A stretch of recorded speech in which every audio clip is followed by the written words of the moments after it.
Your birthday comes around and you just don't care. You don't feel excited or disappointed. It's just another day. Then someone finds out and reacts like you just confessed to a crime. But it's your birthday, they say. Here's the thing. If you've never cared much about your birthday, you've probably wondered if that says something about you. And it does, just not in the way most people think. There are actually 3 different psychological reasons behind this, and one of them might make you see yourself a little differently. The first type is the most emotionally complex. These are people for whom birthdays carried real weight at some point and then stopped delivering. Not because they're indifferent to connection, but because they learned, usually early, that the gap between expectation and reality on that specific day was its own kind of pain. The mind, being efficient, protects you from pain it recognizes as recurring. Psychologists have a name for this: affect regulation. Basically, your brain turns the volume down ahead of time on anything that's historically cost you more than it ever gave back. Neuroscientist Wolfram Schultz figured out exactly how this works. Dopamine doesn't just respond to what you receive. It responds to the gap between what you expected and what actually arrived. Expect something and you get it, dopamine rises. Expect something and it doesn't come, the drop is sharper than if you'd expected nothing at all. So over time, your brain draws a quiet conclusion. Expecting less is safer. It's not bitterness, it's not numbness, it's just an adjustment. Research on emotional detachment shows this pattern shows up most in people who grew up with celebrations that were unpredictable, absent parents, chaotic households, or years of quiet letdowns that nobody ever named as letdowns. Your nervous system basically decides the birthday isn't worth flagging anymore, not erasing it, just no longer marking it as important. This isn't a conscious choice. Nobody decides to feel less about their birthday one morning. The shift happens quietly, over time, the way you stop flinching at a sound you've heard too many times. What makes this type particularly interesting is the flip side. Think about that one friend who remembers your favorite cake flavor from something you mentioned 8 months ago, plans the whole thing without being asked, gets the timing right, makes it feel like a big deal, then their own birthday rolls around and they shrug it off like it's nothing. They're not faking the joy they give other people, it's completely real. It just never makes its way back to them. But here's something interesting. That's only the first type, and arguably the most intuitive one. The second one looks almost identical from the outside, but comes from a completely different place. Some people genuinely, simply don't organize time that way. Not metaphorically, neurologically. Some people's brains just don't flag certain days as more important than others. The part that decides which moments deserve extra feeling doesn't automatically latch on to social rituals like birthdays. For them, a birthday feels exactly like any other day. Not because something broke, because the wiring that makes a ritual feel meaningful was never really there to begin with. The day arrives, it passes. This doesn't make these people less present in their relationships. They can care deeply about people and still feel nothing about the birthday thing specifically. It's just not part of how they're built. These people don't dread birthdays. They don't resent them. They just don't feel them. Picture someone at their own birthday dinner. Cake on the table, candles lit, everyone's singing, and they're genuinely enjoying the food and the company. But the "this day is special" part just never switches on. It feels the same as any other dinner with people they like. The candle's lit right in front of them. They just don't feel the flame. This type tends to get the most skeptical responses from people around them. It seems like the easiest story to hide behind, but it might also be the simplest one. There's nothing to dig up. No old wound hiding underneath.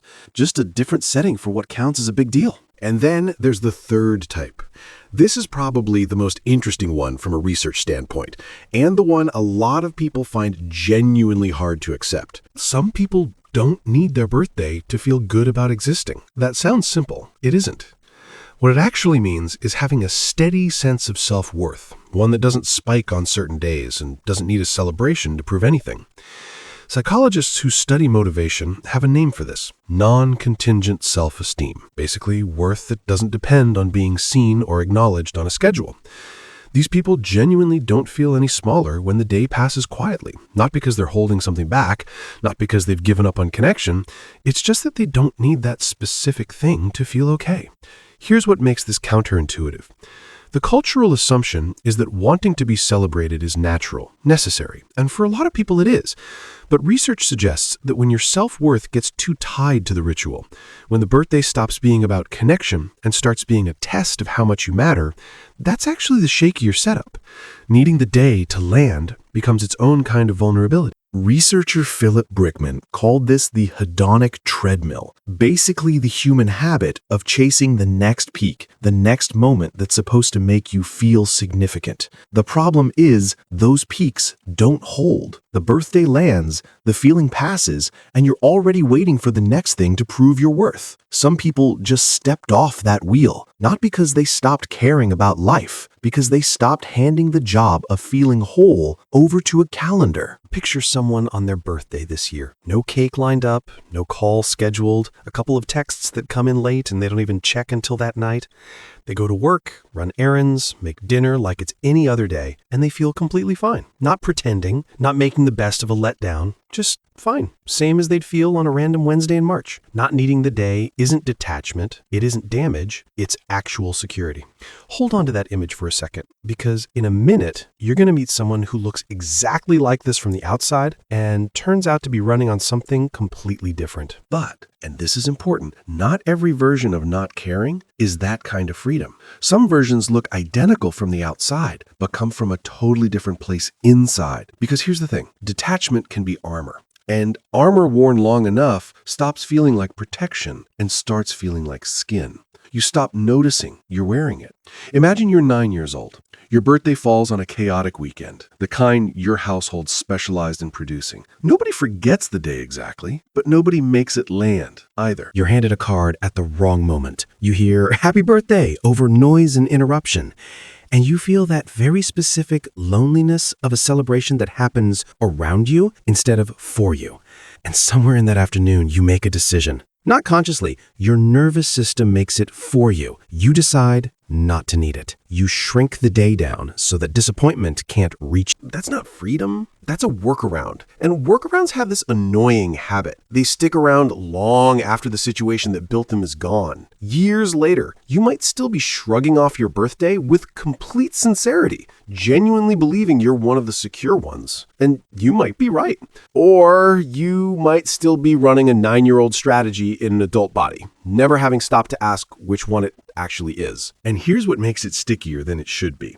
Researchers who study something called the anniversary effect found that your brain doesn't just remember emotional dates, it relives them. Not as a memory in your head, as something your whole body goes through. Every year, around the same time, your body slips back into something close to the emotional weather it learned back then. The 9-year-old's decision doesn't just survive, your brain runs it again. So that's the question only you can answer. Are you free of the need, or did you learn that wanting was what made you vulnerable? It matters, not because one version is broken, but because only one of them deserves a closer look. The ritual doesn't create self-worth, it's just a delivery system.